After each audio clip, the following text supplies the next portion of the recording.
Show Christ through lives. Let's show Christ through our own lives. Good evening everyone. ప్రభు నామములో మీ అందరికీ వందనాలు తెలియజేస్తున్నాను. మరొక స్టడీ టైం దేవుడు మనకి ఇచ్చినందుకు దేవుడిని నేను ఎంతగానో స్తుతిస్తున్నాను. హెబ్రీ పత్రిక 11వ అధ్యాయంలో కొన్ని సంగతులు మనం ఒక క్రమంలో చూసుకుంటూ వస్తున్నాము. విశ్వాసం అన్నది నిరీక్షింపబడు వాటి నిజ స్వరూపము, అదృశ్యమైనవి ఉన్నవి అని మనం నమ్ముతున్నాము. దేవుని వాక్యం వలన మనం నమ్ముతున్నాం. దేవుడు అన్నాడు కాబట్టి మనం నమ్ముతున్నాం. దేవుని మాటను నమ్మి తమ విశ్వాసాన్ని నిజంగా యథార్థంగా తమ జీవితంలో ప్రదర్శించిన వారి జీవితాలను మనం గుర్తు చేసుకుంటూ వస్తున్నాం. హేబేల్ దగ్గర నుంచి ఒక్కొక్క క్యారెక్టర్ని మనం చూస్తూ వచ్చాం. కొంతమంది విశ్వాస వీరుల జాబితాను ఈ అధ్యాయంలో పొందుపరచడం జరిగింది. ప్రధానంగా అబ్రహాము దేవుడు తనకి ఇచ్చిన వాగ్దానాన్ని ఎలా నమ్మాడు, రాబోయే మెస్సియా గురించిన ఒక నిరీక్షణ దృఢంగా తనకు ఎలా ఉంది, అది ఆ నిరీక్షణను ఇస్సాక్కి ఆయన పాస్ ఓవర్ చేయటం, ఇస్సాక్ దాన్ని యాకోబుకి పాస్ ఆన్ చేయటం, యాకోబు తన పిల్లలకి దాన్ని పాస్ ఆన్ చేయటం, విశ్వాసాన్ని బట్టి ఆ నిరీక్షణను వాళ్ళు తమ పిల్లలకి నేర్పించి వాళ్ళని ముందుకి పంపించడం మనం చూసాం. విశ్వాసం అంటే భౌతిక సంబంధమైన వాటిని వదులుకోవటానికి రెడీ అవటం, అవసరమైతే పరలోక సంబంధమైన వాటి కోసం ఇహలోక సంబంధమైన వాటిని తృణీకరించటం, తృణప్రాయంగా ఎంచుకోవటం. దేవుడు దేన్నో నిర్మిస్తున్నాడు, పునాదులు గల ఒక పట్టణాన్ని దేవుడు తయారు చేస్తున్నాడు. దేనికి దేవుడు శిల్పి నిర్మాణకుడు, ఆ పరలోక పట్టణంలో ఆ గొప్ప దేశంలో జీవించాలి అని వాగ్దత్త దేశంలో వీళ్ళు పరదేశులుగా జీవించిన చరిత్రను మనం చదువుకుంటున్నాం. విశ్వాసం అంటే ఎప్పుడు విజయాలు సాధించడమే కాదు, విశ్వాసం అంటే ఎప్పుడు ప్రార్థన జవాబులు రావటమే కాదు, విశ్వాసం అంటే ప్రేయర్కి ఆన్సర్ అనే మాట కూడా దాటి విశ్వాసం అంటే నిరీక్షణతో ముడిపడి ఉంది. దేని కొరకైతే కనిపెట్టుకొని జీవిస్తున్నామో, మన జీవితానికి లక్ష్యం ఏదైతే ఉందో ఆ గురి తప్పకుండా జీవించటమే విశ్వాసం. ఈరోజు చాలా ప్రధానంగా మోషే గురించిన ప్రస్తావన మనకు వచ్చింది. లాస్ట్ క్లాస్ లో మనం అబ్రహాము నుంచి ఇస్సాకు, యాకోబు నుంచి యోసేపుకి ఎట్లా అది పాస్ ఆన్ అయిందో చూసాం. వీళ్ళందరూ కూడా తమ నిరీక్షణను వ్యక్తం చేశారు. ఏంటి ఆ నిరీక్షణ అంటే, ఒకరోజు దేవుడు మళ్ళీ తన వాగ్దానాన్ని మన విషయంలో నెరవేరుస్తాడు. మనం ఇక్కడ ఉండొద్దు, కనాన్లోనే ఉండాలి, ఇక్కడ మమ్మల్ని పాతి పెట్టద్దు, ఒకళ్ళు ఉంచినా కూడా టెంపరీగా పాతి పెట్టండి. ఒకరోజు దేవుడు తన వాగ్దాన దేశానికి ఇశ్రాయేల్ ప్రజలు నడిపించినప్పుడు ఈ అస్థికలను మీరు అక్కడ తీసుకువెళ్ళాలి అని వాళ్ళు తమ విశ్వాసాన్ని ప్రదర్శించారు, ప్రకటించారు. 22వ వచనం, యోసేపు తనకు అవసాన కాలం సమీపించినప్పుడు విశ్వాసం బట్టి ఇశ్రాయేలు కుమారుల నిర్గమనమును గూర్చి ప్రశంసించి, జోసెఫ్ స్ట్రాంగ్ గా నమ్మాడంట. One day God will bring out all these people from Egypt. ఐగుప్తులోంచి వీళ్ళందరినీ బయటికి తీసుకొస్తాడు, ఒక వాగ్దాన దేశానికి తీసుకువెళ్తాడు. యోసేఫ్ దాన్ని గట్టిగా నమ్మాడు. మీరు వెళ్ళేటప్పుడు నా శరీరపు అవశేషాలను కూడా అక్కడ తీసుకువెళ్ళండి. That was the faith and hope of Joseph. 23వ వచనం, మోషే పుట్టినప్పుడు అతని తల్లిదండ్రులు ఆ శిశువు సుందరుడై ఉండుట చూసి విశ్వాసం బట్టి రాజాజ్ఞకు భయపడక 3 మాసములు అతన్ని దాచిపెట్టిరి.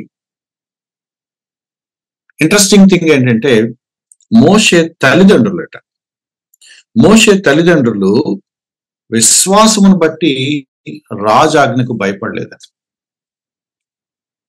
హెబ్రీ గ్రంథకర్త ఒక ఆర్డర్లో కొన్ని ముఖ్యమైన క్యారెక్టర్స్ రాసుకుంటూ వెళ్తున్నాడు అని అనుకున్నా కూడా దేవుడు చాలా ఆశ్చర్యంగా అటువైపు మూల పితరులైన అబ్రహాము, ఇస్సాకు, యాకోబు, యోసేపుల ప్రస్తావన చెబుతూ మరోవైపు ఇశ్రాయేలుకి హీరో లాంటి మోషే గురించి మాట్లాడుతూ మధ్యలో మోషే తల్లిదండ్రుల ప్రస్తావన కూడా తేవటం ఆశ్చర్యం. మోషే తల్లిదండ్రులు కూడా విశ్వాసాన్ని కనపరిచారు. దేవుడు పనిగట్టుకొని మెచ్చుకోదగిన విశ్వాసం వాళ్ళు కనపరిచారు. God appreciated them, God commended them. వాళ్ళు అనామకులై ఉండొచ్చు, వాళ్ళకి పెద్ద పాపులారిటీ ఉండొచ్చు, ఉండకపోవచ్చు, కానీ దేవుడు విశ్వాసం ఉంచిన వాళ్ళు ఎవరిని దేవుడు మర్చిపోడు. రాజాజ్ఞకు వాళ్ళు భయపడలేదట. మగపిల్లలందరినీ సంహరించండి అనే ఒక ఆజ్ఞ జారీ చేసినప్పుడు దేవుని పట్ల వాళ్ళకున్న విశ్వాసాన్ని బట్టి దేవుడు ఏదో చేస్తాడు, తన వాగ్దానాన్ని అయితే నెరవేర్చుకుంటాడు. ఎప్పటికైనా ఇశ్రాయేలు ప్రజలకు విమోచన కలుగుతుంది, దేవుడు తన మాట తప్పడు, ఇశ్రాయేలు ప్రజలకు విమోచన కలుగుతుంది, ఇశ్రాయేలు నుంచి బయటికి వెళతారు, ఎప్పటికైనా వాగ్దాన దేశాన్ని స్వతంత్రించుకుంటారు అనే విశ్వాసపు నిరీక్షణ వాళ్ళకు ఉంది. కాబట్టి ఏమో ఈ బేబీ ద్వారా దేవుడు ఏమైనా చేస్తాడేమో, why should we kill him అని అనుకున్నారు. తమ విశ్వాసాన్ని వాళ్ళు వెల్లడి చేశారు. అందుకనే దాచిపెట్టి, మనకు తెలుసు మోషే స్టోరీ, దాచిపెట్టి ఆ నీళ్ళల్లో ఒక బాక్స్ లో పెట్టి మెల్లగా ఫరో ఇంటికి చేర్చారు. చాలా ఆశ్చర్యంగా అక్కడ మోషే పెరిగాడు. ఫరో కుమార్తె పెంచుకుంది, కుమార్తెకు పొడుగ్గా పెరిగాడు. ఇన్ అదర్ వర్డ్స్ ఫరో మనవడిగా పెరిగాడు. ఈ రాసిన విధానం చాలా ఇంట్రెస్టింగ్ గా ఉంటది. మోషే పుట్టినప్పుడు విశ్వాసం బట్టి మోషే తల్లిదండ్రులు ఏం చేశారో 23వ వచనం చెప్తుంది. 24వ వచనం మోషే పెద్దవాడైనప్పుడు విశ్వాసం బట్టి మోషే ఏం చేశాడో 24వ వచనం చెప్తుంది. when he was born, వాళ్ళ తల్లిదండ్రులు ఆ విశ్వాసాన్ని ప్రదర్శించారు.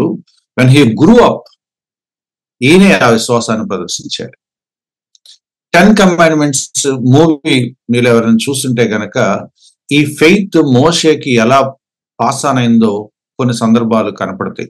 సినిమా కాబట్టి కొంత డ్రామాటిక్ గా తీసినా కూడా, but you see the link. వాళ్ళ తల్లి తరచూ ఆ ప్యాలెస్ కి వెళ్తూ ఉంటాం. సంహౌ మోషేకి తన మూలాలు ఎక్కడున్నాయో కన్వే చేయటం జరుగుతుంది. చాలా ఆశ్చర్యంగా మోషే దాన్ని నమ్ముతాడు. అంత వైభవంలో కూడా, అంత ఐశ్వర్యంలో కూడా, అంత విలాసవంతమైన రాయల్ లైఫ్ ను అనుభవిస్తూ కూడా హీ బిలీవ్స్ ద ట్రూత్. ఇక్కడ రాయబడిన కొన్ని మాటలు నాకు మింగుడు పడని మాటలు. ఒకటి, విశ్వాసమును బట్టి ఐగుప్తు ధర్మ కంటే క్రీస్తు విషయమైన నింద గొప్ప భాగ్యమని ఎంచుకొని, అది రాసిన విధానం ఎంత అంటే సర్దుబాటు చేసుకుందాం అనుకున్నా కూడా అది అంత ఈజీగా ఏం లేదు. ఆ మాట ఏంటి? ఆ మాట అంటే క్రీస్తు అనే మాట. క్రీస్తు అనే మాట. ఆయన త్యాగం చేశాడు, ఐగుప్తును వద్దనుకున్నాడు, ఇవన్నీ మించి ఫోకస్ అండర్లైన్ చేస్తున్న మాట, మెరుస్తూ బోల్డ్ గా కనపడుతున్న మాట క్రీస్తు. ఒక సందర్భంలో ఈ వచనం నాకు షాకింగ్ గా అనిపించింది. నేను స్టూడెంట్ గా ఉన్నప్పుడు, how come Moses know about Christ?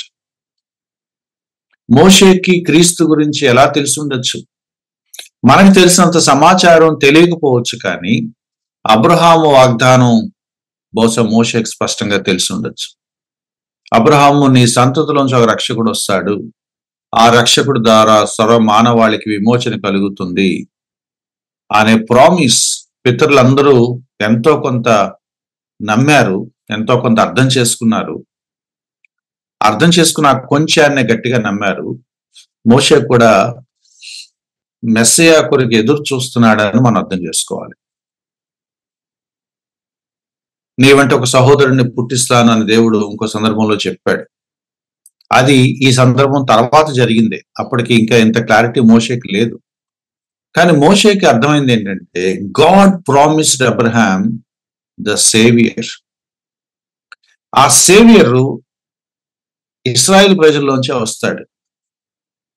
ఆ సేవియరు దేవుని వాగ్దానం ప్రకారంగానే రావాలి. కాబట్టి దేవుడు ఎలాగైనా దాన్ని నెరవేరుస్తాడు. ఐగుప్తు ధనాన్ని, ఐగుప్తు ఐశ్వర్యాన్ని, ఐగుప్తు సంపదని అనుభవించటం కంటే, ఫరో మనవణ్ణి అనిపించుకోవటం కంటే, ఐగుప్తు కాబోయే రాజు చక్రవర్తి అని ఒక మంచి సుఖవంతమైన విలాసవంతమైన జీవితాన్ని అనుభవించటం కంటే, దేవుడు తన వాగ్దానాన్ని ఏ ప్రజల్లోంచి నెరవేర్చబోతున్నాడో ఆ ప్రజలతో కలిసి ఉండటం భాగ్యం అని ఎంచుకున్నాడు. రాబోయే రక్షకుడు కోసం తన విశ్వాసాన్ని, నిరీక్షణను కనపరిచాడు. క్రీస్తు విషయమైన నింద గొప్ప భాగ్యం అని ఎంచుకోండి. క్రీస్తు విషయమైన నింద అంటే క్రీస్తు కొరకు శ్రమపడ్డా అని అర్థం వస్తుంది అక్కడ. క్రీస్తు కొరకు శ్రమపడ్డా అంటే క్రీస్తు కొరకు శ్రమపడినట్లే అని కొంతమంది బైబిల్ పండితులు అంటారు. ఎందుకంటే తన విశ్వాసం కోసం శ్రమపడ్డాడు. తను దేని కొరకు నిరీక్షిస్తున్నాడో ఆ క్రీస్తు కొరకు శ్రమపడ్డాడు. నువ్వెందుకు ఐగుప్తు వద్దనుకుంటున్నావు, నువ్వెందుకు ఐగుప్తుకి వ్యతిరేకంగా ప్రవర్తిస్తున్నావు అంటే, because I believe in some one who was promised by God. దేవుడు ఒక ఆయనను వాగ్దానం చేశాడు, ఒక రక్షకుడిని. అది అబ్రహాంకి దేవుడు ఇచ్చాడు, అది ఇస్సాక్కి ఇచ్చాడు, యాకోబుకి ఇచ్చాడు, యోసెఫ్కి ఇచ్చాడు. And now I to believe that promise and I hope for that saviour. ఆ రక్షకుడు కొరకు నేను ఎదురు చూస్తున్నాను కాబట్టి ఆ నిరీక్షణ కోసం, ఆ విశ్వాసం కోసం నేను ఇప్పుడు చేసేవన్నీ కూడా, ఇన్ అదర్ వర్డ్స్, ఆయన కోసమే. What made you do this అని మోషేని అడిగితే, my hope in the coming Messiah. రాబోయే క్రీస్తు పట్ల ఉన్న నిరీక్షణను బట్టే కొన్ని రాడికల్ డెసిషన్స్ తీసుకున్నాడట మోషే. ఒకటి, ఐగుప్తు ధనాన్ని వద్దనుకున్నాడు. రెండు, అవి అల్పకాల పాపభోగాలు, వాటిని అనుభవించాల్సిన అవసరం లేదని అనుకున్నాడు. దేవుని ప్రజలతో శ్రమ అనుభవించడం మేలు అనుకున్నాడు. చూడండి, దేవుని ప్రణాళికలో, దేవుని వాగ్దానపు నెరవేర్పులో శ్రమలు పడే ప్రజల వైపు ఉండటం బెస్టా, దేవుని వాగ్దానాన్ని, దేవుడి ప్రణాళికను విస్మరించి సుఖవంతమైన ప్రజలతో కలిసి ఐగుప్తులతో బ్రతకటం బెస్టా తెలుసుకోవాల్సి వచ్చిందట మోషే. అండ్ మోషే choose the people of Israel. శ్రమలు పడే ప్రజలను ఎంచుకున్నాడు. నేను దేవుని ప్రజలతోనే ఉంటాను, వాగ్దానం చేయబడిన ప్రజలతోనే ఉంటాను, దేవుడు ఏర్పరచుకున్న ప్రజల వైపే ఉంటాను. బికాజ్ ఎక్కడి నుంచే దేవుని వాగ్దానం నెరవేరేది, ఎక్కడి నుంచే దేవుడు ఏదైనా పని చేసేది, ఎక్కడి నుంచే దేవుడు తన రక్షకుడిని పంపించబోయేది. So he want to be identified with the suffering people rather than the luxurious, rich, wealthy Egyptian people. దేవుని ప్రజలతో శ్రమ అనుభవించడం మేలని యోచించి ఫరో కుమార్తె యొక్క కొడుకుని అనిపించుకుంటూ ఒప్పుకోలేదు. తన ఐడెంటిటీని కూడా వదిలేసుకున్నాడు. ఫరో కుమార్తె యొక్క కొడుకు, నో, అలా పిలవద్దు నన్ను, ఫరో గారి మనవడు అలా పిలవద్దు, కాబోయే ఐగుప్తుకి యువరాజు, కాబోయే చక్రవర్తి అలా పిలవద్దు నన్ను, ఐఎమ్ అన్ ఇజ్రాయలైట్. మరి వాళ్ళు బానిసలు ఇక్కడ, ఓకే, బానిసలు అయితే బానిసనే పిలవండి, I'm one among the many slaves. ఐగుప్తు కాబోయే చక్రవర్తి అనిపించుకోవటం కంటే ఐగుప్తులో అనేక మంది బానిసలతో ఇతను కూడా ఒకడు అని అనిపించుకోవటానికి అతను ఇష్టపడ్డాడు. ఎందుకంటే దేవుడు ఏం చేయబోతున్నాడో మోషేకి అర్థమైంది. నా మాటలు మీకు అర్థమవుతున్నాయి అనుకుంటున్నాను. మోషే ఒక రాడికల్ డెసిషన్ తీసుకున్నాడు. ఒక ఘోరమైన, దుర్భరమైన జీవితాన్ని చూస్ చేసుకున్నాడు. Royal, wealthy, luxurious, abundant, prosperous life వదిలేసి బానిస లాంటి బ్రతుకు జీవించటానికి రెడీ అయ్యాడు. ఏం చూస్ చేసుకున్నాడు అంటే అట్టర్ పావర్టీని చూస్ చేసుకున్నాడు. ప్యాలెస్ లో ఉండదగిన వ్యక్తి, ప్యాలెస్ లో ఉన్న వ్యక్తి రోడ్డు మీదకి వచ్చి తన ప్రజలతో కలిసి ఆ ఇటుకలు చేయటానికి, ఆ మట్టి తొక్కటానికి ఒక లిటరల్ స్లేవ్ లాగా మారిపోయాడు. He chose to be a slave rather than a prince. లోకం దృష్టిలో అది వెరితనం. లోకం దృష్టిలో పిచ్చోళ్ళలాగా ఉన్నాడు, చక్రవర్తి, వెళ్ళి ఇటుకలు తొక్కటం ఏంటి, బుర్ర తొక్కటం ఏంటి, కూలోళ్ళలాగా పనిచేయటం ఏంటి, బానిసలాగా బ్రతకటం ఏంటి, నీకు అని పిచ్చా అని లోకం అంటది. బైబిల్ ఏముంటుందో తెలుసా? దాన్ని పిచ్చి అనరు, దాన్ని విశ్వాసం అంటారు. ఎందుకంటే విశ్వాసపు నేత్రాలతో మోషే చూస్తున్న సంగతి లోకానికి అర్థం కాదు. లోకం అల్పకాల జీవితంలో ఉండే సుఖాల గురించి మాట్లాడుతూ ఉంటుంది. విశ్వాసము నిత్యత్వంలో ఉండే సుఖమైన జీవితం గురించి మాట్లాడుతూ ఉంటుంది. ఇక్కడ ఉండే లగ్జరీ గురించి లోకం మాట్లాడుతూ ఉంటుంది. శాశ్వతమైన నిత్య జీవం గురించి, మహామహిమలో జీవించబోయే గొప్ప సమృద్ధికరమైన జీవితం గురించి విశ్వాసం మాట్లాడుతూ ఉంటుంది. ఏలయనగా అతడు ప్రతిఫలముగా కలగబో బహుమానమందు దృష్టి ఉంచెను. అబ్రహాము ఒక పట్టణం మీద దృష్టి పెట్టాడు. ఇక్కడ సంతోషంగా బతకాలని, లేకపోతే సుఖపడాలని, సెటిల్ అవ్వాలని అనుకోలేదు. మోషే కూడా ఇంకా దేని మీద దృష్టి పెట్టాడు? ఐగుప్తు ఐశ్వర్యాలని, సంపదని, కలిమిని వద్దనుకుంటున్నాడు. లోకం వాళ్ళని వెర్రివాళ్ళు అంటది. బట్ కొత్త నిబంధన ఏముందో తెలుసా? They are the wisest people. They are the wisest people. యేసుక్రీస్తు వారు ఒక మాట అన్నారు, ఒక ఉపమానం చెప్పారు. ఒక పొలంలో ఒక ట్రెజర్ ఉందని ఒక వ్యక్తికి తెలిసిందట. ఆ ట్రెజర్ కోసం తన ఆస్తి అంతా అమ్మి తీసుకొచ్చి ఇక్కడ కొంటున్నాడట. లోకం ఏమనుకుంటుందంటే, ఇంత పెట్టి కొనాలా ఆ పిచ్చి పొలం కోసం? దానికోసం ఇంత ఖర్చు పెడతావా? ఏముంది అక్కడ అని లోకం ఉంటుందట. బట్ ఆ లోపల ఉన్న ట్రెజరు తెలిసిన వాడు దానికోసం ఎంతైనా త్యాగం చేస్తాడు.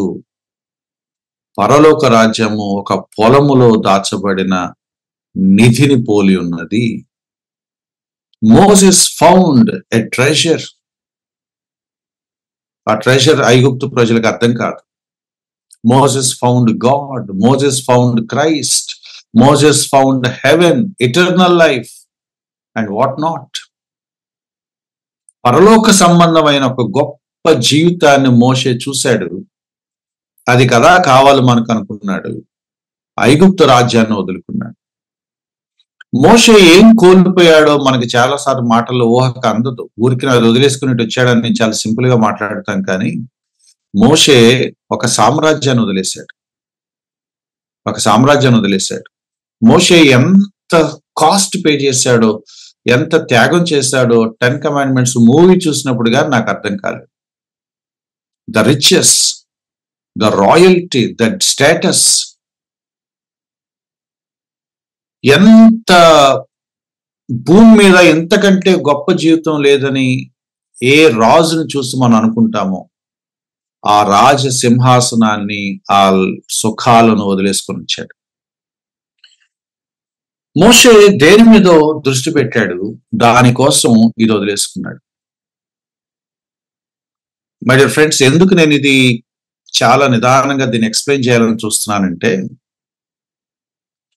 మోషే బాగా ఆశీర్వదించబడలేదు విశ్వాసం ఉంచాక. విశ్వాసం ఉంచాక మోషే అన్ని వదిలేసుకున్నాడు.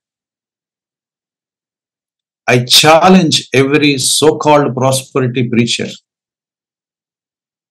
to dare preach on this verse.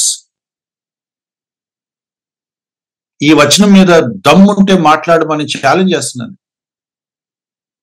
ఇంకెంతకంటే మొరటగా నేను అడగలేను.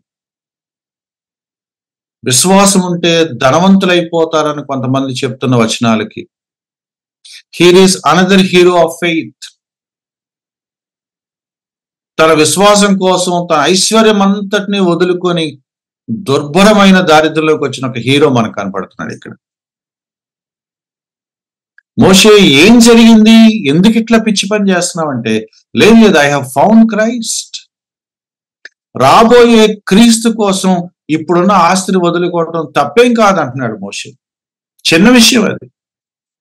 ఆయన కొరకు ఎదురు చూస్తే ఆయన వచ్చినప్పుడు ఆయన ఇచ్చే ఆశీర్వాదము, ఆ రక్షణ స్వాస్థ్యంతో పోల్చుకుంటే ఇది నెగ్లిజిబుల్ అంటున్నాడు. ఎంత బ్యూటిఫుల్ గా ఉందో చూడండి ఆ మాట. ప్రతిఫలముగా కలగబో బహుమానం. ఇప్పుడు నేను కేవలం ఒక కలిమిను, సంపదను, ఐశ్వర్యాన్ని వదులుకుంటున్నాను. One day I will find the very Christ, the very saviour, the great glorious salvation. ఏమి కలగబోతుందో, ఆ బహుమానం ఏంటో, ఆ ప్రతిఫలం ఏంటో, దాని విలువ తెలిసిన వాడు దీన్ని వదులుకోవటానికి ఏమాత్రం వెనకాడు. విలువ తెలియని వాడు దీన్ని పట్టుకుంటాడు, దాన్ని వదులుకుంటాడు. అతడు ప్రతిఫలముగా కలగబో బహుమానమందు దృష్టి ఉంచాను. మోషే దృష్టి నిత్య జీవానికి మీద ఉంది, నిత్యత్వం పైన ఉంది, పరలోక సంగతుల మీద ఉంది, రాబోయే క్రీస్తు మీద ఉంది, క్రీస్తు ద్వారా కలగబోయే రక్షణ మీద ఉంది. కాబట్టి ఐగుప్తు సంగతులు వదులుకోవటానికి సంశయించలేదు. 27 ఇంకా బ్యూటిఫుల్ గా ఉంది. విశ్వాసమును బట్టి అతడు అదృశ్యుడైన వానిని చూస్తున్నట్టు స్థిరబుద్ధి గలవాడు. That is faith my dear friends. అదృశ్యుడైన వాడిని కనపడడు, కానీ కనపడుతున్నంత క్లియర్ గా ఎదురుగా ఉన్నాడు, పిలుస్తున్నాడు నన్ను. ఆయన వెనకాల నేను వెళ్ళిపోతున్నాను. అరే, ఎవరు వెనకాల వెళ్ళిపోతున్నావు? అదిగో నా ముందు ఒక ఆయన వెళ్తున్నాడుగా, ఆయన వెనకాల నేను వెళ్ళిపోతున్నాను అన్నంత స్పష్టంగా బై ఫెయిత్ అడుగులు వేసుకుంటూ వెళ్ళిపోయాడు. Where are you going Moses? I'm leaving Egypt. అదేంటి, ఈజిప్ట్ ను వదిలేసి వెళ్ళిపోతే ఇంకెప్పటికీ ఈజిప్ట్ లోకి రాలేవు. You can never be the emperor of this Egypt అంటే no worries, no problem. It is better to be a shepherd in Midian rather than to be an emperor in Egypt. ఎవరనుకుంటారు అట్లా? మిద్యాను అరణ్యంలో పశువులు కాసుకోవటం, ఐగుప్తు సింహాసనం మీద కూర్చోవటం, దానికంటే ఇది బెటర్ అని ఎవరు కోరుకుంటారు? విశ్వాసం లోకానికి అర్థం కాదు. భౌతికమైన విలాసాలను విడిచిపెట్టేసి పరలోక సంబంధమైన ఆశీర్వాదం కోసం దీన్ని వదులుకోవటాన్ని లోకం అర్థం కాదు. But that is faith. And what about our prosperity preachers? ఎప్పుడైనా ఒక కాల్ ఇస్తారా? Are you ready to sacrifice your benefits, your luxuries, your privileges for Christ అని అంటారా? క్రీస్తు కొరకు ఏమైనా త్యాగం చేస్తావని ఎప్పుడైనా అడుగుతారా? క్రీస్తు కొరకు కొన్ని వదులుకోవాలని ఎప్పుడైనా చెప్తారా? They never preach it. చూడండి, నేను చాలాసార్లు హెబ్రీ పత్రిక చదివి ఆశ్చర్యపోయింది ఏంటంటే, the definitions, the perspectives we hear about faith. మన చుట్టూ ఉన్న సంఘాల్లో వినపడే విశ్వాసపు నిర్వచనాలు హెబ్రీ పత్రిక చెప్తున్న నిర్వచనం వేరు. దానికి దీనికి సంబంధం లేదు. ఇక్కడ కోల్పోయిన ఒక వ్యక్తిని హీరోగా చూపిస్తున్నాడు హెబ్రీ గ్రంథకర్త. మీరు అన్ని సమకూర్చుకుంటారని ఎవడన్నా చెప్తా ఉంటే ఎలా నమ్మాలి? అవసరమైతే దుర్భరమైన జీవితాన్నైనా సరే నేను ఆలింగనం చేసుకుంటాను, కానీ అల్పకాల భోగాల వైపు నేను వెళ్ళను అని మోషే అంటుంటే, అది విశ్వాసం అని బైబిల్ చెప్తుంటే, దేవుడిని ఆశీర్వదిస్తాడు, నేను హెచ్చిస్తాడు, తలగా ఉంచుతాడు, తోగ్గా ఉంచడు. అది మనం బయట వింటున్న వక్ర బోధలు. బోల్డంత లిస్ట్ ఇచ్చాడు. 28వ వచనం ఇంకో మాట అన్నాడు, విశ్వాసం బట్టి పస్కా ఆచరించాడట. పస్కా సందర్భం మనకు తెలుసు, నేను గుర్తు చేస్తున్నాను, ఎక్కువ టైం దాని మీద ఆగలేం మనం. మరణ దూత లేదా సంహార దూత ప్రతి ఇంటి ముందు నుంచి వెళ్తున్నప్పుడు, ప్రతి ఇంట్లోనూ తొలిచూలు బిడ్డ చనిపోతాడని దేవుడు చెప్పినప్పుడు, మోషే నువ్వు ఇలా చేస్తే గనక ఇశ్రాయేలు ప్రజల్లో ఏ జ్యేష్ఠ కుమారుడు చనిపోడు అని దేవుడు చెప్పినప్పుడు ఏం చేయాలి? By faith. లక్షల మంది ఇశ్రాయేలు ప్రజలను కన్విన్స్ చేయగలిగాడు మోషే బై ఫెయిత్. బాబు నా మాట నమ్మండి, దేవుడు చెప్పాడు, అది కరెక్ట్, వాస్తవం, తిరుగులేదు. మీ గుమ్మాలకు పస్కా గొర్రెపిల్ల రక్తం రాసుకోండి. No other way, no other way. రకరకాల లాజిక్లు, ప్రశ్నలు తర్వాత ఫెయిత్ ఇన్ గాడ్. ఈ రాత్రి ముందు మనం బ్రతికి బట్టగట్టగలితే రేపు పొద్దున మాట్లాడుకుందాం.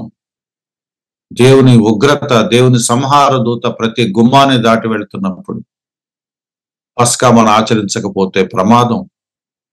విశ్వాసం బట్టి మోషే అది చేశాడట. ఎంత బ్యూటిఫుల్ గా ఉందో ఆ లైన్. చాలాసార్లు చదువుకున్నాను ఇవాళ నేను, అది మళ్ళీ చదువుతున్నాను. తొలిచూలు పిల్లలను నాశనము చేయవాడు ఇశ్రాయేలీయులను ముట్టకుండు నిమిత్తం నాట్ ఈవెన్ వన్ అన్ని లక్షల కుటుంబాలలో ఇశ్రాయేలు సమాజంలో ఏ ఇంట్లోనూ పొరపాటున ఏ గుమ్మంలోనూ ఏ తొలిచూలు బిడ్డ, ఏ జ్యేష్ఠుడు చనిపోలేదట. బట్ ఐగుప్తులో ప్రతి ఇంట్లోనూ ఒక జ్యేష్ఠుడు చనిపోయాడట. బై ఫెయిత్ అంటున్నాడు ఎబ్రీ గ్రంథకర్త. It's not only the faith of Moses but the faith of every citizen of Israel. ఆ లిస్ట్ కంటిన్యూ అవుతుంది. విశ్వాసమును బట్టి వారు పొడి నేల మీద నడిచారు, ఎర్ర సముద్రంలో పడి నడుచుకుంటూ వెళ్ళారు. Not only Moses, see the sequence, దాన్ని ఎలాబరేట్ చేసుకుంటూ వెళ్తున్నాడు. మోషే తల్లిదండ్రులకి విశ్వాసం ఉంది, మోషేకి విశ్వాసం ఉంది, ఇశ్రాయేలు ప్రజలకు కూడా విశ్వాసం ఉంది. వాళ్ళు విశ్వాసంతో ఎర్ర సముద్రంలో నడిచారు, ఆరిన నేలను నడిచారు. ఐగుప్తుని కూడా అలా చేద్దాం అనుకున్నారట. వాళ్ళకి విశ్వాసం లేదు కాబట్టి వాళ్ళకి ఏం జరుగుతుందో వాళ్ళకి తెలియలేదు, వాళ్ళు నాశనం అయిపోయారు. ఇశ్రాయేల్ ప్రజల లిస్ట్ వచ్చేసింది. ఇక స్పీడప్ చేస్తున్నాడు. ఎన్నని ఎక్స్ప్లెయిన్ చేస్తాడు, ఇక స్పీడప్ చేస్తున్నాడు. విశ్వాసమును బట్టి ఎరుకో గోడలు కూల్చేశారట. విశ్వాసమును బట్టి రాహాబ్ అనే వేశ్య వేగులు వారిని సమాధానంగా చేర్చుకుందట. ఇంకేం చెప్తాము, చాలా ఉన్నాయట లిస్ట్. గిద్యోను, బారాకు, సంసోను, యెఫ్తా, దావీదు, సమూయేలు, ఇతర ప్రవక్తలు. వీళ్ళందరూ సక్సెస్ఫుల్ లైఫ్స్ అనుకుంటున్నారా మీరు? వాళ్ళందరి జీవితాల్లో రెండు ఉన్నాయి, ఆశీర్వాదాలు ఉన్నాయి, ఆటుపోట్లు కూడా ఉన్నాయి, అప్ అండ్ డౌన్స్ ఉన్నాయి వాళ్ళందరి జీవితాలు. దావీదు సుఖంగా జీవించాడని మీరు అనుకుంటున్నారా? దావీదుకి దేవుడు మాట ఇచ్చిన దగ్గర నుంచి ప్రాణం గుప్పెట్లో పెట్టుకొని పరుగులు తీస్తానే ఉన్నాడు, సౌలు చంపాలని చూస్తానే ఉన్నాడు. బట్ విశ్వాస వీరుడు. ఇవన్నీ మీరు చదువుకోండి. గిద్యోను గురించి మీకు తెలుసు, బారాకు మీకు తెలుసు, సంసోను మీకు తెలుసు. సంసోను ఎలా చనిపోయాడు? సంసోను మరణం ఎంత ఘోరంగా ఉంది, సంసోను ముగింపు ఎంత విషాదకరంగా ఉంది. Yet he was a hero of faith. విశ్వాసం నిలబెట్టుకున్నాడా లేదా మనం చూడాలి, కానీ లగ్జరీగా బ్రతికాడని చూస్తున్నామా? లగ్జరీగా బ్రతకటం ఏంటి నాకు అర్థం కాదు. విశ్వాసం బ్రతకటం అంటే లగ్జరీగా బ్రతకటం అని ఏ దరిద్రుడు చెప్పాడో కానీ క్రైస్తవ సంఘాలు నాశనం అయిపోతుంది. It's not luxury my dear friends, it's loyalty towards God. It's faithful to be faithful towards God. It's obedience to God's word. 33వ వచనం అంటున్నాడు, రాజ్యాలను జయించారు, నీతి కార్యాలు జరిగించారు, వాగ్దానాలు పొందారు, సింహాల నోళ్లు మూశారు, అగ్ని బలాన్ని చల్లార్చారు, ఖడ్గధారం తప్పించుకున్నారు, బలహీనులుగా ఉండి బలపరచబడ్డారు, యుద్ధంలో పరాక్రమశాలయ్యారు, అన్యుల సేనలను పారద్రోలారు. ఇవన్నీ ఒక కైండ్ ఆఫ్ లిస్ట్ అనమాట. సక్సెస్ఫుల్ స్టోరీస్ అనమాట, విజయం పొందిన స్టోరీస్ అనమాట. ఇవి ఎవరో మనం కొంత ఊహించవచ్చు. రాజ్యాలు జయించటం, యెహోషువ నాయకత్వంలో జరిగిన యుద్ధాల గురించి మాట్లాడి ఉండొచ్చు, నీతి కార్యాలు చేయటం, వాగ్దానాలు పొందటం, అబ్రహాం లాంటి వాళ్ళు అయి ఉండొచ్చు, సింహాల నోళ్లను మూసటం దానియేలు లాంటి వాళ్ళు అయి ఉండొచ్చు, అగ్ని బలాన్ని చలార్చడం షడ్రక్ మేషక్ అబేద్నెగో లాంటి వాళ్ళు అయి ఉండొచ్చు, ఖడ్గదారిని తప్పించుకోవటం వీళ్ళెవరో మనకు తెలియదు. కొంతమంది దావీదు లాంటి వాళ్ళు అని అంటారు, సౌలు పదే పదే వెంటబడి తరిమాడు బట్ తప్పించుకొని బ్రతికాడని. బలహీనులుగా యుద్ధంలో పరాక్రమశాలు, అన్యుల సేనలు ఏం మాట్లాడతారు? There are many stories in their history. రకరకాల సందర్భాల్లో వాళ్ళు విజయాన్ని చవి చూశారు. By faith, by faith. దేవుడు చెప్పాడు, వాళ్ళు చేస్తున్నారు. దేవుడు చెప్పాడు, వాళ్ళు చేస్తున్నారు. దేవుడి పట్ల విశ్వాసంతో వాళ్ళు నిలబడ్డారు. And that's their life. Shadrach Meshach అబేద్నెగోలను తీసుకెళ్లి అగ్నిగుండంలో వేస్తారు. సక్సెస్ స్టోరీ అందామా, సఫరింగ్ అందామా? దేవుడు కాపాడాడు కాబట్టి సక్సెస్ స్టోరీ. కాపాడకపోతే వాళ్ళు అన్నారట, మా దేవుడు మమ్మల్ని తప్పించకపోయినను మేమైతే మా విశ్వాసాన్ని విడిచిపెట్టము. ఒకవేళ మేము ఇలాగే కాలిపోయినా సరే నీ ప్రతిమకు మాత్రం మేము నమస్కారం చేయము. అది కదా విశ్వాసం అంటే. విశ్వాసం అంటే దేవుడి పట్ల ఒబీడియంట్ గా, కమిటెడ్ గా, నిబద్ధతగా ఉండటం. మా దేవుడిని తప్ప ఇంకా ఏ స్వరూపానికి మేము మొక్కము, వేరొక దేవుడు మాకు లేడు, ఏ రూపాన్ని, ఏ ప్రతిమను మేము నమస్కారం చేయము. అది విశ్వాసం అంటే. అగ్నిగుణంలోకి వచ్చి ఒక ఆయన నుంచి మమ్మల్ని కాపాడుతాడు, అది కాదు విశ్వాసం అంటే. మేము మొక్కం, అది విశ్వాసం. మేము విగ్రహారాధన చేయం, అది విశ్వాసం. మేము మా దేవుని తప్ప ఇంకే ప్రతిమకు తల వంచం, అది విశ్వాసం అంటే. ఇక్కడ చూడండి, ఇలా రకరకాల సందర్భాలు ప్రస్తావించుకుంటూ వచ్చి చాలాసార్లు క్రైస్తవ సంఘాలు ఇట్లా స్టోరీస్ పైపైన చదివినప్పుడు సక్సెస్ స్టోరీస్ అనుకున్నాం. ఎర్ర సముద్రం రెండుగా చీరటం, 6 నెలలు నడవటం, సూర్యుని ఆపేయటం, ఎరుకో గోడలు కూలిపోవటం, సింహాల నోళ్లు మోయించడం, ఇవన్నీ సక్సెస్ స్టోరీస్ అనుకుంటున్నారు.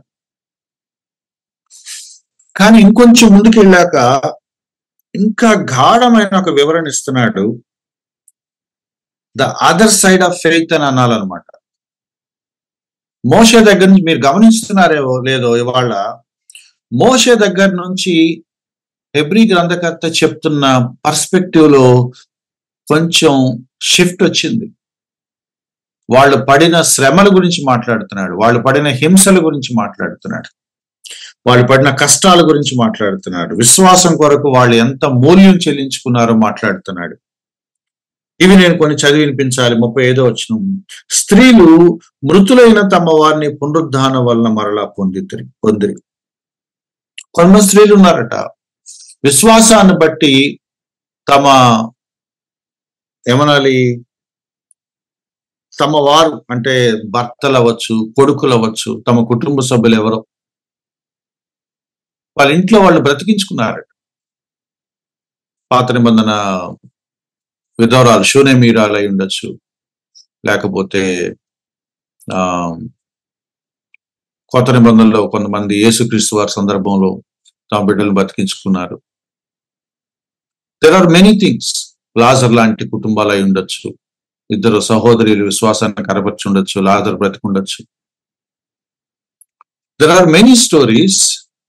చనిపోయిన వాళ్ళు బ్రతికారట. పాత నిబంధనలో అటువంటి స్టోరీస్ ఉన్నాయి, కొత్త నిబంధనలు కూడా అటువంటి ఉన్నాయి. వాళ్ళు మరలా బతికారు. కొందరైతే మరి శ్రేష్టమైన పునరుద్ధానం పొందగోరి. ఈ వచ్చిన మీరు అర్థం చేసుకోండి. ఇప్పుడు లాజరు తిరిగి మళ్ళీ ప్రాణం పోసుకుని బయటకు వచ్చాడు. కొంతకాలం తర్వాత మళ్ళీ చనిపోతాడు కదా, కొంతకాలం తర్వాత మళ్ళీ చనిపోతాడు కదా. కొంతమంది స్త్రీలు అనుకున్నారట, ఎలాగో మళ్ళీ కొంతకాలం చనిపోతాడు, ఇక్కడ చనిపోవటం, ఇక్కడ బతకడం కాదు కావాల్సింది, అక్కడ ఆ మనిషి ఉంటాడా? ఇక్కడ స్వస్థత జరిగితే సుఖమే ఉంది, రేపు నా భర్త పరలోకంలో లేనప్పుడు,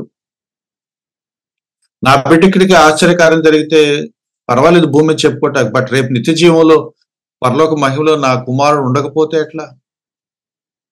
మరి శ్రేష్టమైన పునరుద్ధానం, యేసుక్రీస్తు వారిలాగా ఒకసారి పునరుద్ధానం చెందాక భవిష్యత్తులో ఇక ఎన్నటికీ మరణించని ఒక నిత్య జీవాన్ని వాళ్ళు అనుభవించాలని కోరుకున్నారట. వాళ్ళు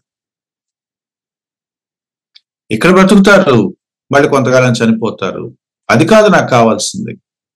నా కుటుంబ సభ్యులకు నిత్య రక్షణ కావాలి, నిత్య జీవం కావాలి, మరెన్నటికీ చనిపోని ఒక శాశ్వతమైన ఇటర్నల్ లైఫ్ కావాలి. కొంతమంది స్త్రీలు ఇలా అనుకోని, బహుశా నేను పారాఫ్రైజ్ చేసి చెప్తున్నాను, కొంతమంది స్త్రీలు ఇలా అనుకొని ఉంటారు, ఈ ఈ వ్యాధిగ్రస్తుడైన మంచం పట్టేసిన ఈ భర్తను చూసి, ఇంత సంవత్సరాలు భరించాం కదా దేవా, ఇంకొంతకాలం భరిస్తాం, పట్టి బిగం లాక్కెళ్ళిపోతాం, but I really want to see him in the eternity.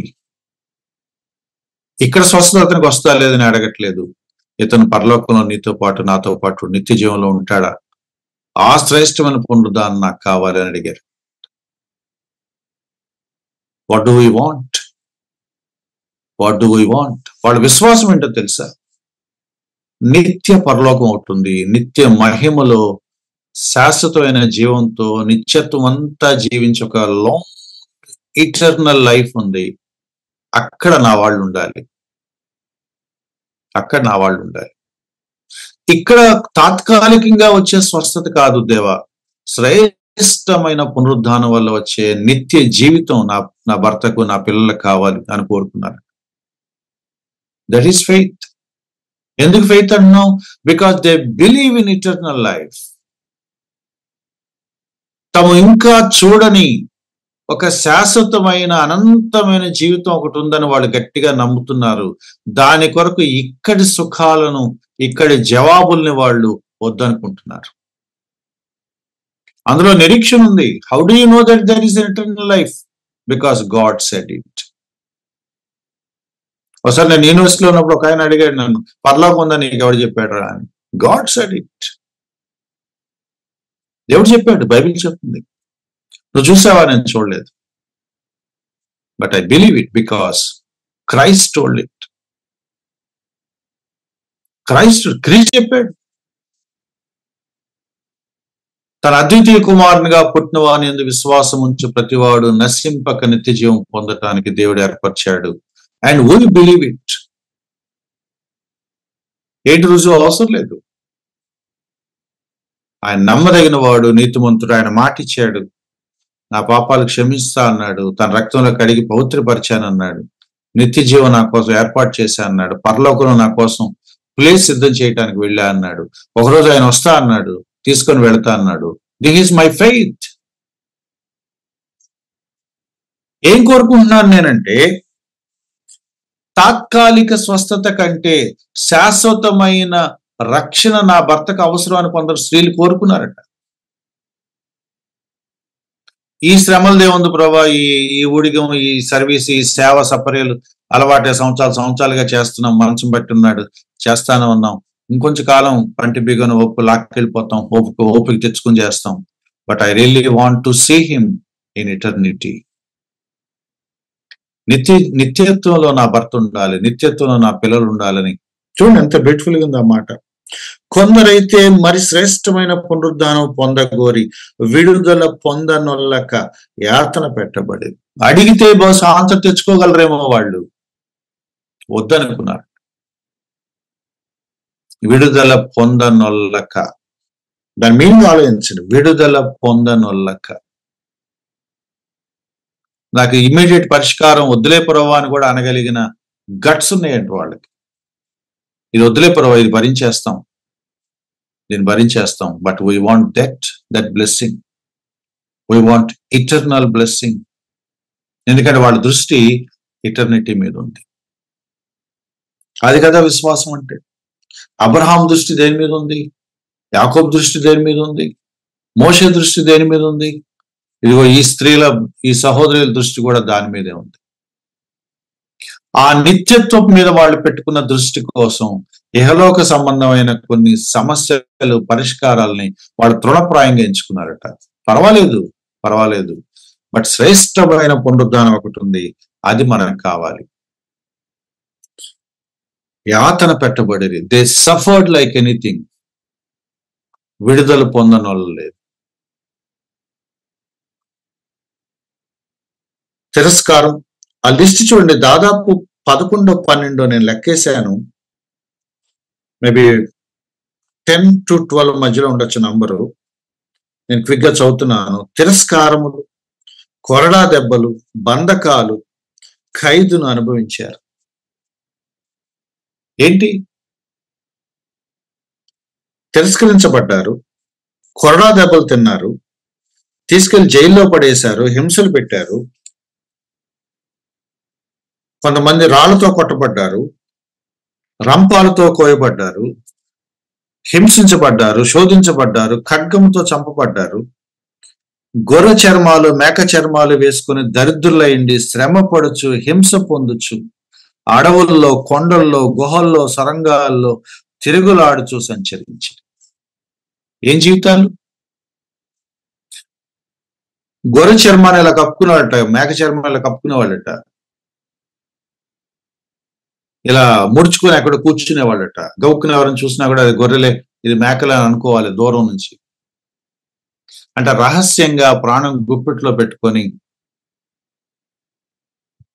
భయంగా రహస్యంగా దాక్కొని అడవుల్లో, కొండల్లో, గుహల్లో, సొరంగాల్లో తిరిగారట.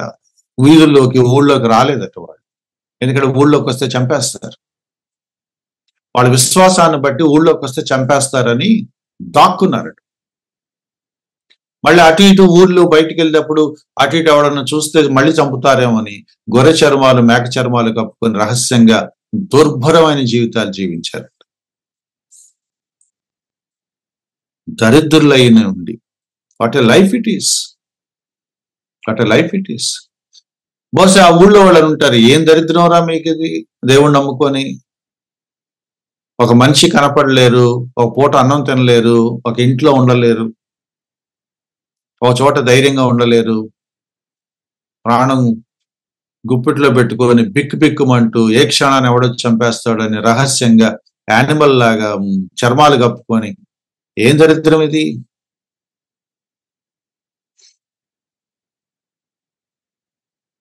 బైబిల్ ఏముంటుందో తెలుసా my dear friends? Of course అది దరిద్రమే, బట్ అది ఫెయిత్. అది faith. Because they believed in something. దేనికోసం అయితే వాళ్ళు విశ్వాసం ఉంచారో దాని కొరకు వాళ్ళు ఎంతటి మూల్యమైనా చెల్లించడానికి వాళ్ళు సిద్ధమయ్యారు. That is faith. That is faith. దేవుడు నమ్ముకుంటే నీకు కలిసి రావాలి కదా, రాళ్లతో కొట్టి చంపడం ఏంటి? దేవుడు నమ్ముకుంటే కలిసి రావాలి కదా, మీ ఇంట్లో వాళ్ళు చనిపోవటం ఏంటి? దేవుడు నమ్ముకుంటే ఆశీర్వాదాలు రావాలి కదా, నువ్వు అనారోగ్యం పాలైపోవటం ఏంటి? నీకు యాక్సిడెంట్ అవ్వటం ఏంటి? దేవుడు నమ్ముకుంటే కలిసి రావాలి కదా, దిక్కులేని వాళ్ళలాగా దాక్కుని బతకటం ఏంటి? బయట మనకేం నేర్పిస్తున్నారో తెలుసా మై డియర్ ఫ్రెండ్స్? నువ్వు ప్రవక్తవి, నువ్వు నోరు తెలిసి పలికితే వేరే వాడు శాపం వచ్చి చచ్చిపోతాడని చెప్తున్నారు. నువ్వు ఎవరినైనా నోటితో కంట్రోల్ చేసేయచ్చు, యూ హ్యావ్ దట్ పవర్ అని చెప్తున్నారు. ఇక్కడ స్టోరీస్ ఏంటో తెలుసా? దిక్కు లేనోళ్ళకెళ్ళి గుహలలో, చెట్లమ్మట, పుట్లమ్మట, సొరంగాల్లో, అడవుల్లో దాక్కుంటున్నారు. ఫస్ట్ సెంచరీ మొదలుకొని క్రిస్టియన్ చర్చ్ పర్సిక్యూషన్ స్టోరీస్ మీరు చదవండి. పర్సిక్యూషన్ స్టోరీస్ మీరు చదవండి. How miserable their lives are. ఏంటి జీవితం? ఏంటి జీవితం?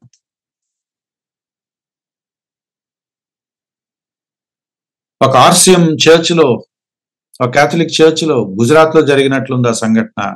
మన ఏమంటాం దాన్ని,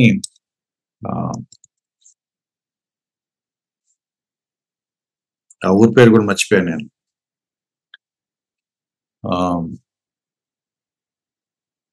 ఒక నన్ గ్యాంగ్ రేప్ చేశారు. గ్యాంగ్ రేప్ చేసి పైశాచికంగా ప్రవర్తించి, క్రూరంగా ప్రవర్తించి తీసుకెళ్లి ఒక గోతులో పడేశారు. ఒక పనికిరాని వస్తువులు పడేసినట్టు పడేశారు. Because she is a Christian. ఉత్తర భారతంలో విశ్వాసం ఉంచిన స్త్రీలను నగ్నంగా ఊరేగించుకుంటూ తిరిగిన వీడియోలు మీరు చూడలేదా? చెట్ల కట్టేసి గొడ్డును బాదినట్టు బాదుతున్న వీడియోలు మీరు చూడలేదా? కింద పడేసి చచ్చిపోయాడు, ప్రాణం పోయింది అన్నా కూడా ఇంకా ఎగిరెగిరి మీద పడి కొట్టి తమ పైశాచికత్వాన్ని తీర్చుకున్న వీడియోలు మీరు చూడలేదా?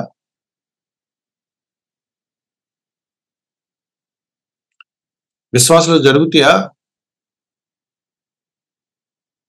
ఈ రాసిన మాట మీరు చూడండి, అట్టి వారికి ఈ లోకం యోగ్యమైనది కాదు.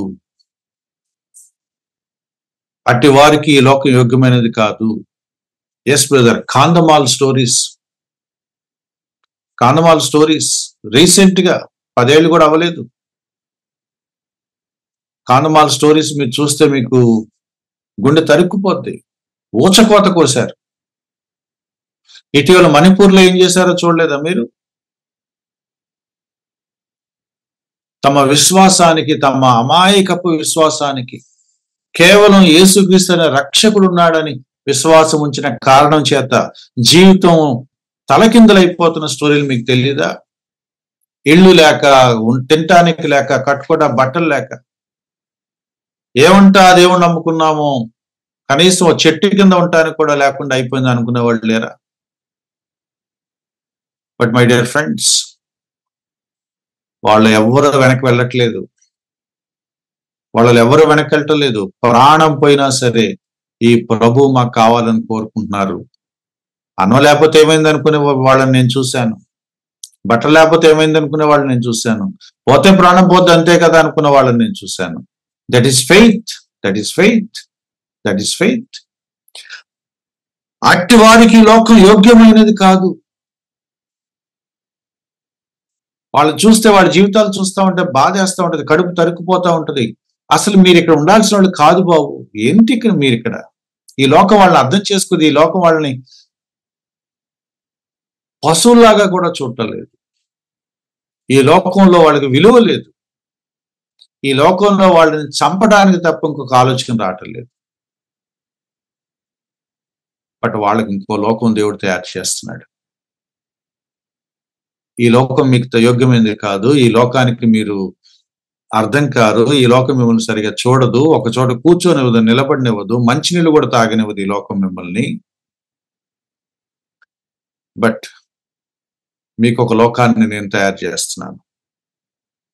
మరి శ్రేష్టమైన దాన్ని నేను మీకోసం సిద్ధం చేస్తున్నాను. దేనికి దేవుడు శిల్పి నిర్మాణకుడు, ఆ పట్టణానికి నేను మిమ్మల్ని తీసుకెళ్ళబోతున్నాను. కొంచెం ఓర్చుకోండి అని దేవుడు అంటున్నాడు.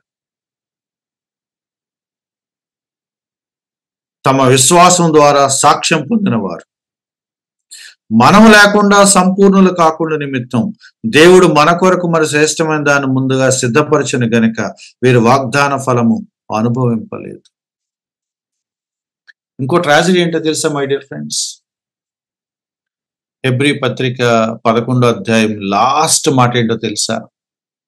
వాగ్దాన ఫలము వాళ్ళు అనుభవింపలేదు. వాగ్దాన ఫలం వాళ్ళు అనుభవింపలేదు.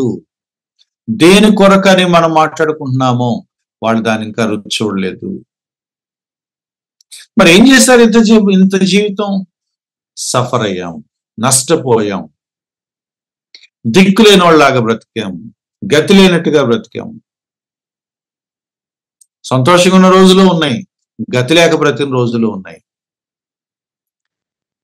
సంతోషంగా బ్రతికిన రోజులు ఉన్నాయి, భయంగా బ్రతికిన రోజులు ఉన్నాయి. సంతోషంగా బ్రతికిన రోజులు ఉన్నాయి, తిట్టడానికి లేక కడుపు తరుక్కుపోయి ఎండిపోయిన రోజులు కూడా ఉన్నాయి.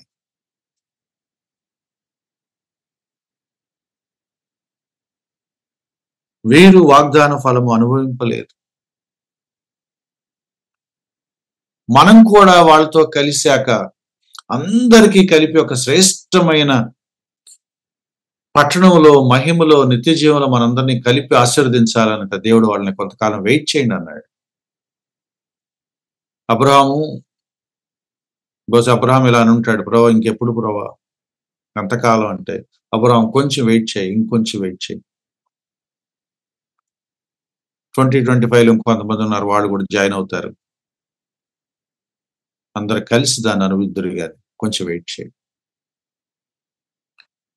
మన కొరకు వారు వాగ్దాన ఫలం అనుభవించలేదు. విశ్వాసం అంటే ప్రార్థన చేయగానే జవాబులు వచ్చేయాలని ఎవరు చెప్పారు మీకు? విశ్వాసం అంటే ప్రార్థన జవాబు రావటమా? విశ్వాసం అంటే ప్రార్థన జవాబు రాకపోయినా దేవుని వెంబడించడమా? చెప్పండి.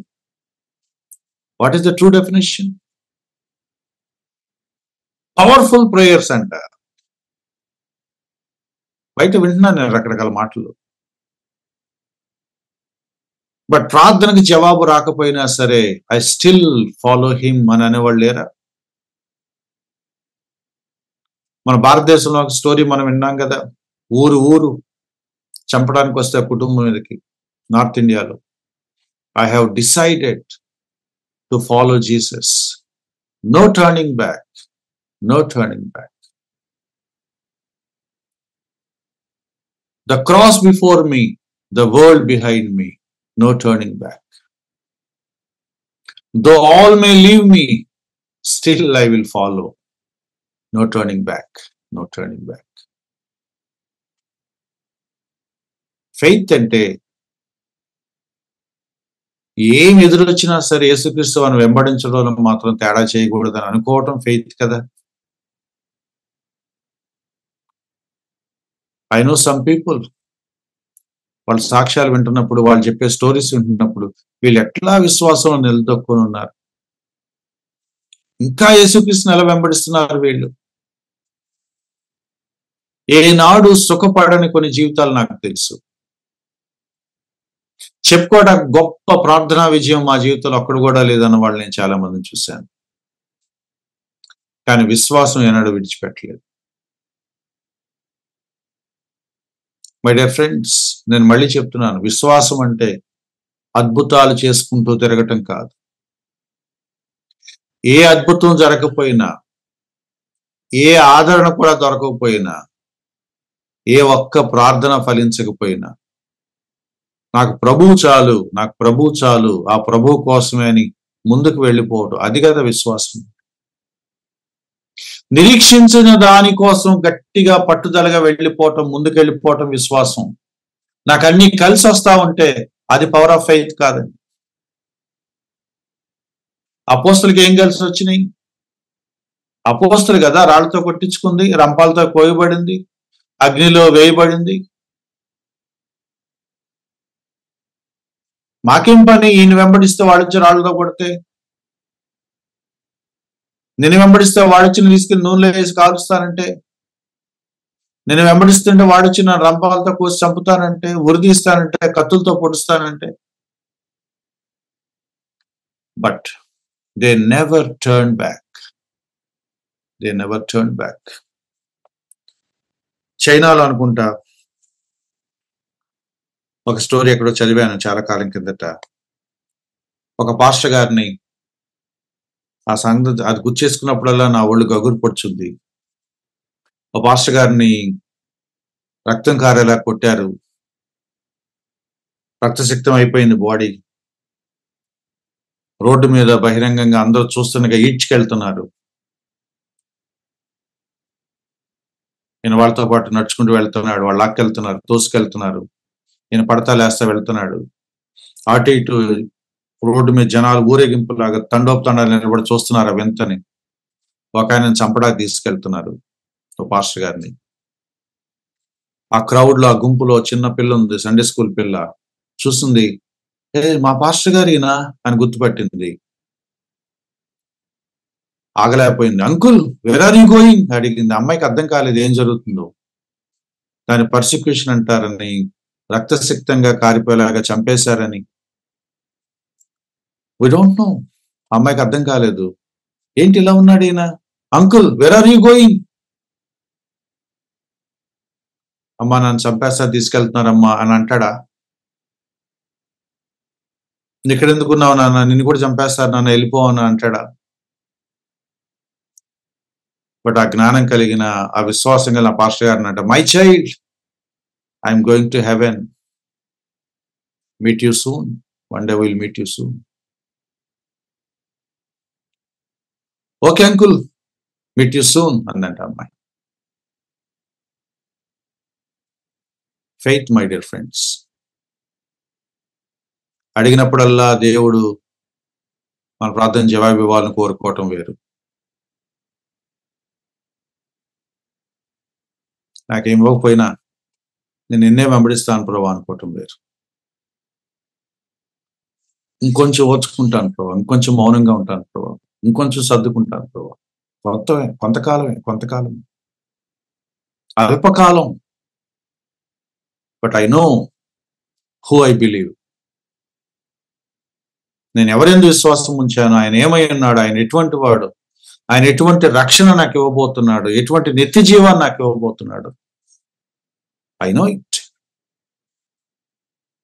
అపోస్తలుడైన పౌలు అన్నాడు రోమపత్రిక 8వ అధ్యాయంలో, మన ఎడలు ప్రత్యక్షం కాబోయే ఆ మహిమతో పోల్చుకుంటే ప్రస్తుతం మన ముందున్న ఈ శ్రమలు, మనం అనుభవిస్తున్న ఈ శ్రమలు ఎన్న తగినవి కావు. That is faith my dear friends, that is faith. హెబ్రీ పత్రిక 11వ అధ్యాయం, నువ్వు అడిగినప్పుడల్లా ప్రార్థన జవాబు వస్తుందని చెప్పట్లా. Even if your prayers are not answered, don't go back.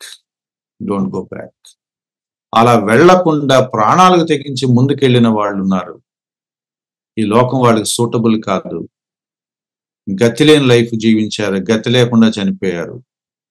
But they are very very precious in the eyes of the Lord. దేవుడు వాళ్ళకు ఒక శ్రేష్టమైన దాన్ని తయారు చేస్తున్నాడు. అక్కడ వాళ్ళు ఉంటారు. And one day we are going to see them, my dear friends.